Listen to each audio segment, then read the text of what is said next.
চলে আসলাম মিরপুর সনি হলের ভিতরে। তো সনি হল কোথায় অবস্থিত এবং কিভাবে আসবেন, তো পুরো ভিডিওটি কন্টিনিউ করেন, অবশ্যই সবকিছু বলে দেবো এই ভিডিওর মাধ্যমে। তো মিরপুর সনি হলের ভিতরে যে দৃশ্যগুলো, সেই দৃশ্যগুলি আপনাদের কাছে দেখাবো। আমি প্রায় এই মিরপুর সনি হলেতে আসি। এখানে আসলে অনেকটাই ভালো লাগে, মন খারাপ থাকলে, যাদের মন খারাপ থাকে, তো যারা আশেপাশে আসছেন মিরপুরে, তারা অবশ্যই আসবেন, এসে ঘুরে যাবেন, দেখবেন যে আপনার মনটা অবশ্যই ভালো হয়ে যাবে। বরাবরের মতো আজকে আমার মন খারাপ ছিল, তাই চলে আসলাম মিরপুরে সনি হলের ভিতরে। তো দেখেন এখানে একটা কত বড় একটা সাউন্ড বক্স। তো সাউন্ড বক্সের শুধু সাউন্ড বক্সে না, এখানে ছবি তোলার জন্য অনেক সুন্দর সুন্দর প্লেস আছে। আপনারা চাইলেও কিন্তু এসে অন্ততপক্ষে ছবি উঠাইতে পারবেন, সুন্দর সুন্দর দৃশ্য জায়গাগুলোতে ছবি উঠাইতে পারবেন। এটা হচ্ছে সিঁড়ি।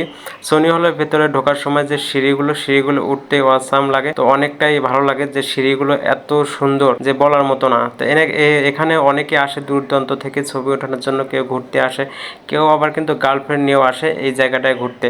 তো এই জায়গার ভিতরের দৃশ্যগুলো সত্যি অসাধারণ। এই জায়গাটা ছবি তোলার মতো সুন্দর এবং অনেক ভালো একটা পারফেক্ট জায়গা। এখানে এসে কিন্তু অনেকেই ছবি তোলা, আমরাও কিন্তু ছবি উঠেছি অনেক।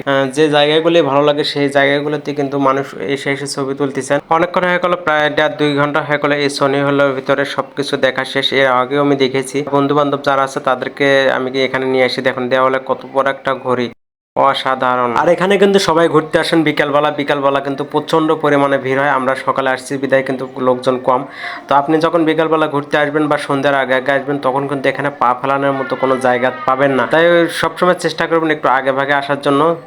অনেক সুন্দর সুন্দর জিনিসগুলো উপভোগ করতে পারবেন। আরও এটা তো হচ্ছে আমি একটা ফ্লোর দেখালাম, আরও আপনারা যখন উপরে যাবেন তখন আরও অসাধারণ জিনিসগুলো দেখতে পারবেন, অনেক সুন্দর সুন্দর জিনিস দেখতে পারবেন। সব মিলে আমি এতটুকু বলতে পারি, আপনারা যখন আসবেন তখন এই সনি হলের ভিতরে যখন ঢুকবেন, তখন সত্যি আপনার মনটা অনেকটাই ভালো হয়ে যাবে এবং অনেকটাই ফ্রেশ লাগবে আপনার মনটা। তো বিদায় নেওয়ার পালা। সবাই ভালো থাকবেন, সুস্থ থাকবেন। ভিতরে আরো অনেক সুন্দর সুন্দর জিনিস আছে যেগুলো আমি আপনাদেরকে দেখাতে পারলাম না। তো পরবর্তীতে যদি কখনো আসি তাহলে অবশ্যই দেখানোর চেষ্টা করবো। ভিডিওটি যদি ভালো লাগে তাহলে অবশ্যই একটা লাইক, একটা কমেন্ট আর শেয়ার করতে কিন্তু অবশ্যই ভুলবেন না। সবাই ভালো থাকবেন, সুস্থ থাকবেন। এবারের মতো বিদায় নিচ্ছি। আল্লাহ হাফেজ।